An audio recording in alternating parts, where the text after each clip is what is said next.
பணியத்தான் அருளொளி அனுபவம் வளர்ந்து கொண்டு போகும். ஆன்ம கனி அருளொளி உண்டாகாமல் ஆன்மா நெகிழ்ச்சி அடைய மாட்டாது. அது ஆணவம் நடுவிலே சிதாகாசம் இருக்கிறது. அந்த சிதாகாசத்தை சூழ ஆணவ ஆற்றல் எங்களை தற்போதம் அடைவித்து அந்த அந்த அருள் ஆற்றலை தள்ளி கொண்டிருக்கு. அண்ணாக விளங்கிக் கொள்ளணும். அப்ப அந்த ஆணவத்திலே இருந்து ஆணவத்தை நல்ல ஆற்றலாக மாற்றினால்தான் அந்த ஆணவம் போய் பரம்பலுடைய அந்த ஆற்றலிலே தொடர்பை ஏற்படுத்தி கொண்டு அருளொளி அனுபவத்தை ஏற்படுத்த முடியும். பற்றியிலே எப்படி சகவும் சயவும் 2 வயர்களையும் கொண்டே ஒரு மின்குமுளுக்கு உரிய முறைப்படி கொடுத்தால் அந்த மின்குமுள் எரிகின்றதோ அல்லது ஒளிருகின்றதோ, அதே போலத்தான்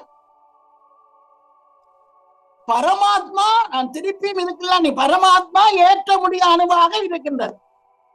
அவ ஜீவாத்மா பரமாத்மாவுடைய அருளொளி அனுபவத்தை பெற வேண்டுமாக இருந்தால் ஜீவாத்மா சயவாக பணிய வேண்டும்.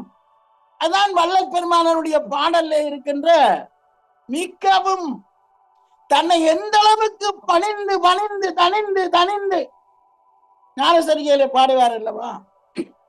இதெல்லாம் சாதாரணமான வார்த்தை என்றுதான் நாங்கள் நினைத்து எங்களுடைய காலத்தையும் நேரத்தையும் வீணாக்கி கொண்டிருக்கிறோம். பணிவு என்பது வரவில்லையாக இருந்தால் அருளொளி அனுபவம் எங்களுக்கு வெளிப்படாது. இது 100% பெருமானார் பல இடங்களிலே பேசிய விடியம். அப்ப நாங்கள் சும்மா இந்த பராபரைகள் என்று சொல்லி போட்டு சும்மா போய் பாட்டை பார்த்துட்டு பாட்டசாலம் பண்ணி போட்டு போவது அல்ல பராபரைகள். பராபரம் 2ம் அருள் அனுபவத்தை பெற்று அருள் வாழ்க்கை வாழ்வதற்குத்தான் அந்த ஆன்ம கடவுள் நிலை இருக்கு. சரி, இப்ப சக சய 2ம் இல்லாமல் மிங்குமுள் ஒளிர முடியாது. அதே போல அருளொளி அனுபவமும் எங்களுக்கு கிட்டாது என்ற முடிவுக்கு நாங்கள் வந்திருக்கோம். அப்ப ஏற்ற முடிய அணுவனுடைய அந்த ஆற்றலை நாங்கள் பணிந்தால்தான் 2யும் ஆத்மாத்மா, அதாவது ஜீவாத்மா பணிந்து ஆன்மாவோடு உரசும் பொழுதுதான் அந்த சகமும் சயமும் உறைஞ்சு ஒன்றாக சேரும் பொழுதுதான் வட்டியில இருந்து சகவன் சயம் ஒரு வயரை துட்டு அப்படியே தட்டும் பொழுது அங்கு ஒளி சிதறல்கள் உண்டாகின்றன.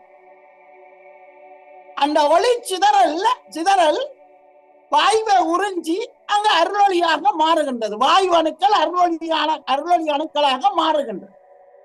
இன்றைக்கு நோக்கம் இந்த பராபரையல் அனுபவத்துக்கு நாங்கள் செல்வதற்கு பணிவை நாம் உண்டு பண்ணுவதை பரிபூர்ணமாக உணர்த்த வேண்டும். உலகத்தில் உள்ள எல்லா மனித பிரவியர்த்த ஆன்மாக்களுக்கும் இது உணர்த்தப்படும் என்பதுதான் இன்றைய விசாரத்தினுடைய அடிப்படை சிந்தனையாகவும் இந்த பராபரையலுக்கு ஒரு முன்னுரியாகவும் இருக்க போகும்.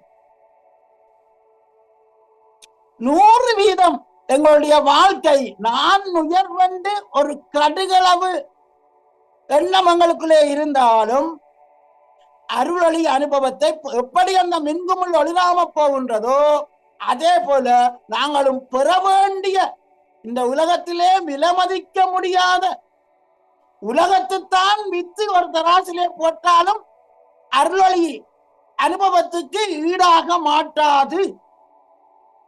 எதற்கும் நிகரில்லாத பொருள் இந்த உலகத்திலே பரம்பொருளும் அந்த பரம்பொருளுடைய ஆற்றல். எல்லாரும் இந்த புறச்செல்வமாகிய காசு என்கின்ற குற்றமும் அந்த குற்றத்தினால வருகின்ற ஆற்றலை கொண்டு நாங்கள் எல்லாவற்றையும் சாய்த்து விடலாம் என்று நினைக்கின்றார். ஆற்றல் என்பது இந்த பணத்தை கொடுத்து இன்னொரு பொருள் வேண்டது அந்த பணத்துக்குரிய ஆற்றல் தானே. எப்படி இறைவனுடைய அந்த மகா சத்து பொருளிலிருந்து அருளாற்றல் அருள் செல்வம் பழிக்குதோ அந்த செல்வத்தை வைத்துக் கொண்டு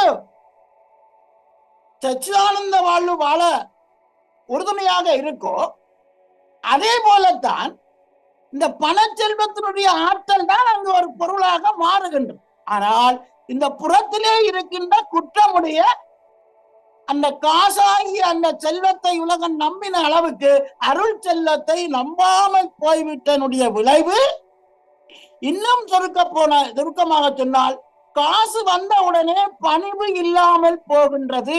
அந்த பணிவு இல்லாதனுடைய விளைவுதான் இன்றைக்கு நாங்கள் துன்பப்பட்டு கொண்டிருக்கின்றோம்.